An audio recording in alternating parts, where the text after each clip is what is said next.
لهذه السنة بالضبط. دونك وهذا هو الأناليز 2، أناليز الخاص ب SMP2 وكذلك SMC2. دونك الامتحان هنا عبارة عن QCM. نبدأ بالسؤال الأول. Cochez tous les assignations vraies. Si la série UN converge, alors limite de n tend vers plus infini de UN égale à 0. إذن هذا هو الشرط الرئيسي. الشرط الرئيسي أو البدئي، يعني من الضروري جدا تحقق هذا الشرط بداية، ثم بعدها نتحقق بعد حساب نهاية UN ونجدها تساوي 0. بعدها نتحقق باستخدام طرق أخرى مثل ميثود دالمبرت أو دو كوشي أو سيري دو رايمان، أو يعني بشتى الطرق الأخرى. بالنسبة لليميت n تؤول إلى بلس انفيني دي un تساوي 0 فهو الشرط البديهي، وفي حالة عدم تحققه فإننا نقول أن سيري un مباشرة هي ديفيرج وليست كونفيرج، يعني لا تؤول إلى نفس النقطة، لا تؤول إلى أي نقطة، بل هي تؤول إلى بلس انفيني أو موان انفيني. إذن هذا الإجابة صحيحة. بالنسبة للإجابة الثانية، si limite de n تؤول إلى بلس انفيني de un تخالف الصفر، alors série de un diverge grossièrement. grossièrement تعني بأن الليميت عندما يؤول n إلى بلس انفيني de un تخالف الصفر. هذا ما تعنيه grossièrement، يعني أننا نقول عنها ديفيرج مباشرة بدون أن نستخدم لا دالمبرت ولا كوشي ولا أي شيء آخر. وهذا الشرط صحيح أيضا، أنه في حالة وجدنا الليميت تخالف الصفر، أي عكس الحالة الأولى، فإننا مباشرة نقول أن السيري ديفيرج، لا يمكن أن تكون كونفيرج. مما يتعلق في السيري هارمونيك، السيري هارمونيك هي التي يكون فيها تكتب على هذا الشكل، يعني سيري دو ناقص واحد أس ان فا ان. هاد ان هي فونكسيون بالنسبة ل n. إذا يقول لك أن لا سيري هارمونيك ديفيرج غروسييرمون، يعني هذه السيري، هذا النوع من السيري ديفيرج غروسييرمون، يعني مباشرة على حسب الليميت عند انفيني خاصة بها، فسوف نلقى الديفيرج، يعني سوف نلقاه يخالف للصفر. يبدو أن هذا يعني ليس ممكنا، لأنه يتعلق أيضا بالليميت الخاصة بأ. مثلا لو قمنا بالليميت لناقص واحد أس ان في ان، فهو ليميت ناقص واحد أس ان مضروبة في الليميت ديال ان. إذا نفترض الآن أن ليميت دو ان هو صفر، إذا كم ستعطينا هذه الليميت؟ بالطبع ستعطينا صفر، يعني ستعطينا صفر. إذا الأمر يتعلق فقط ب ان، يعني لا مشكلة في ناقص واحد أس ان، ولا مشكلة في أن تكون هذه السيري هارمونيك، يعني أن تكون كونفيرجونت، لا مشكلة في ذلك، يعني ليست ديفيرج غروسييرمون، لأن ليميت دو ان من الممكن أن تعطينا صفر، صفر في أي شيء أو صفر، صفر في ناقص واحد أو في زائد واحد سوف يعطينا صفر. إذن هذه الإجابة خاطئة. لا série de ناقص واحد أس n sur n est semi-convergente. هذه إجابة صحيحة، فهذه السيري كونفيرج فقط في حالته هذه، يعني في حالتها هذه. أما إذا أدخلنا عليها القيمة المطلقة، يعني قلنا قيمة مطلقة لما يوجد في الوسط، سوف يعطينا ناقص واحد أس n، قيمة مطلقة ناقص واحد أس n هو واحد، وستعطينا واحد على n. واحد على n ونعلم جيدا أن السيري لواحد على n هي ديفيرج. لماذا؟ لأن هذه هي السيري دو رايمان. لو وضعنا هنا ألفا، السيري دو رايمان، حيث أن ألفا يساوي واحد، ونحن نقول أن السيري دو رايمان تكون كونفيرج فقط في حالة أن ألفا كان أكبر من واحد، وليس أكبر من أو يساوي، أكبر من واحد. هذه هي الحالة الوحيدة. إذن فهذه السيري هي سومي كونفيرج لأنها تكون كونفيرج في حالتها هذه، وتكون ديفيرج في حالة دخلنا عليها القيمة المطلقة. Si la série UN converge, alors la série هذه السيري diverge grossièrement. إذن من السؤال يقول لك إذا كانت الليميت الخاصة ب UN تساوي صفر، فهل limite de 1 sur UN plus 1 تخالف الصفر؟ إذن هذا هو السؤال. إذا نحسب عندنا limite de UN تساوي صفر، وعندنا هنا limite de واحد على UN زائد واحد. إذن الليميت الخاصة ب UN نعلمها جيدا هي صفر، إذن هذه ستقول لنا نحو صفر. إذن على ماذا سنحصل؟ سنحصل على صفر زائد واحد. إذن واحد على صفر زائد واحد هي واحد على واحد هي واحد. إذن الليميت الخاصة بهذه هي واحد، وتخالف طبعا الصفر. إذن فهذه العبارة أيضا صحيحة. Si la série UN converge, alors la série واحد على واحد زائد UN diverge grossièrement. Si la série UN et VN diverge, alors la série UN moins VN diverge. اعتمادا على ما درسناه في الكور، فإن السيري إذا كانت UN diverge، إذا كانت السيري UN diverge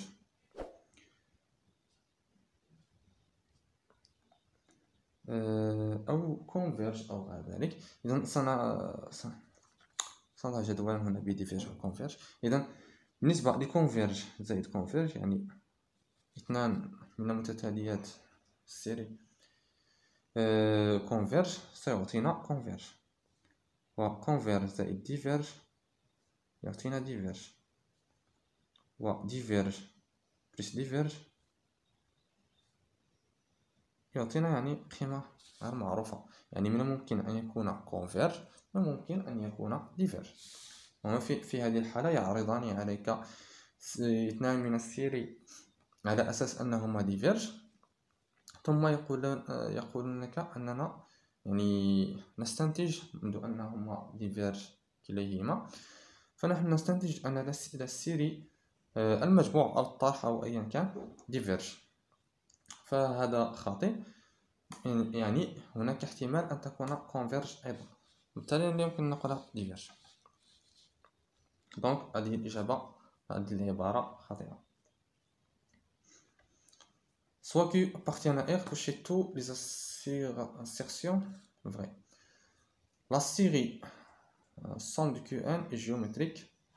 طبعا هذه السيري جيومتريك، هذا هو شكل السيري جيومتريك. طبعا يمكنك الضرب في كوفيسيون، لكن هذا هو الشكل الرئيسي للسيري جيومتريك. La série Qn est arithmétique, là, هي géométrique, ليست arithmétique. La série somme de Qsn converge si Q inférieur à 0. طبعا هذا الشرط الصحيح. لماذا؟ لأنه عندما نحسب الليميت de Qsn عندما يؤول n إلى plus infini،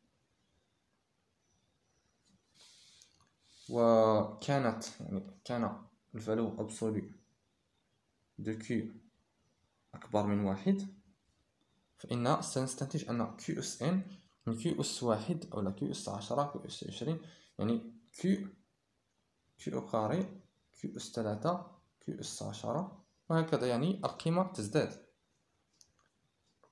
بمعنى آخر، لو أخذنا مثلا 2، فاثنان أس إن عند الليميت ديالها، ليميت ل2 أس إن انفيني، هو انفيني طبعا، هو انفيني.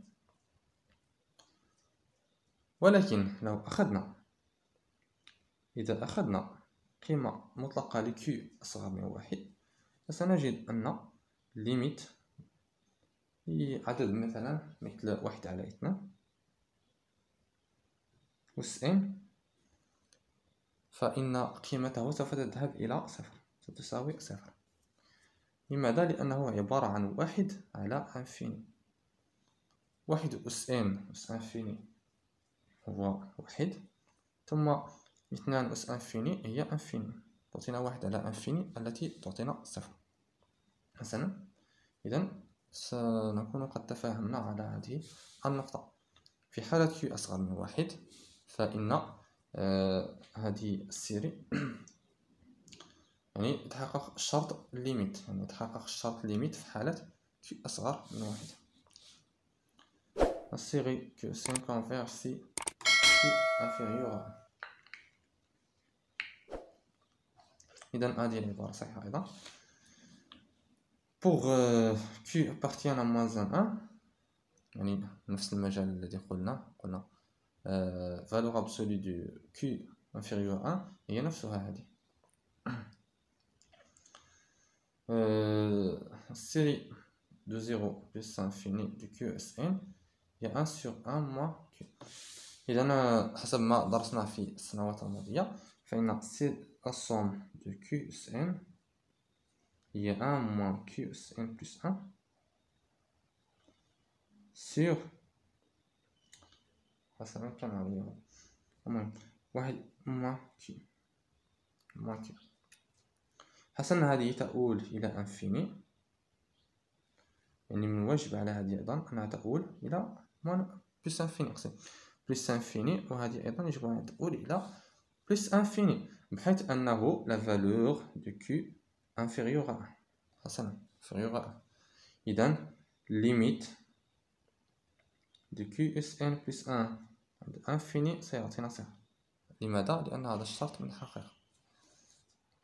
إذن هذه ستعطينا هي 1 هذا 1 ناقص كي، باعتبار هذا يؤول إلى الصفر. إذن هذه العبارة صحيحة، هذه العبارة صحيحة. هذه العبارة صحيحة. هنا السيري ديال n إيكال 0 فيغ لانفيني دو 1 على 2 اس ان تساوي 2. نحاول شرح هذا أيضا. إذا لدينا في هذه الحالة هنا لدينا q إيكال 1 على 2، طبعا هو أصغر من 1. إذا الليميت QSN في هذه الحالة هو الليميت 1 على 2 SN الذي ستعطينا صفر. دونك كونفيرج بالنسبة إلى الصوم هي 1 على 2 SN، فهي نفسها التي وجدنا هنا، سنستخدم هذه العلاقة السابقة. إذا هي 1 على 1 ناقص Q التي هي 1 على 2، و1 على 1 ناقص 1 على 2 هي 2. إذا قمت بحسابها ستقوم بالتعميل، تحيد المقام ستعطيك هنا 2 ناقص 1 على 2 هي 1 على 2، و 1 على 1 على 2 هي 2. حسنا، هذا واضح. إذن هذه العبارة أيضا صحيحة. نمر إلى العبارة الموالية.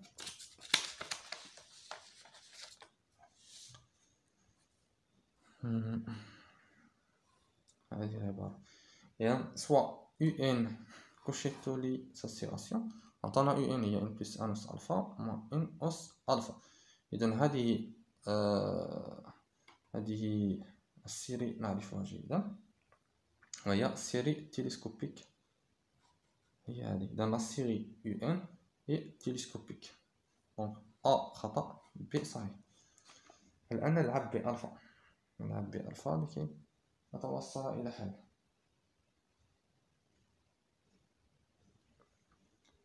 La série converge pour alpha égale 1 sur 2, la série diverge pour alpha égale 1 sur 2, converge et diverge. إذا سوف نجد الحل حول هذا الألفا. إذا الشرط الأول هو أنه الليميت من بلس 1 أس ألفا إن أس ألفا يجب أن تساوي صفرا لكي تكون converge. وحسب ما نرى هنا فإن إذا وضعنا هنا انفيني وهنا انفيني ستعطينا انفيني موان انفيني، وهذا لا يشجع على شيء. إذا لكي يعطينا هذان صفرا يجب أن يعطينا هنا صفر ناقص صفر، صفر ناقص صفر، وبالتالي ألفا يجب عليه أن تكون أصغر من الصفر. إذا كانت ألفا أصغر من الصفر فإنه سوف هذه الليميت ستتحول إلى ليميت de 1 sur n plus 1 أس ألفا ناقص 1 sur n أس ألفا يساوي صفر. والآن يعني لو أخذنا ألفا كيفما كان في هذه الحالة فإن الليميت هي 1 على انفيني ناقص 1 على انفيني، هي صفر ناقص صفر التي ستعطينا صفرا، وبالتالي الشرط على ألفا هو أن يكون يعني سالبا. أما إذا كان يساوي صفر فإنه سيعطينا هنا واحد، واحد ناقص واحد ستعطينا صفر أيضا.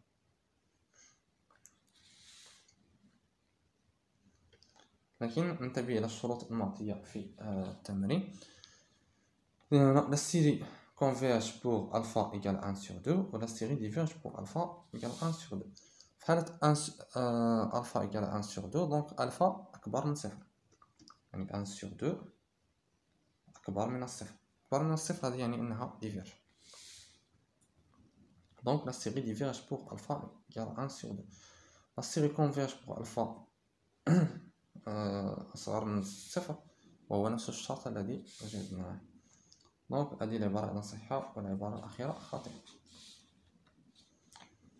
En cas de convergence, la valeur de la somme de série من 1 إلى plus infini du n vaut، يعني قال لك أن تحسب هذه يعني السيري هذه تيليسكوبيك، قال لك احسبها. En cas de la convergence, c'est ça. Alpha inférieur à 0.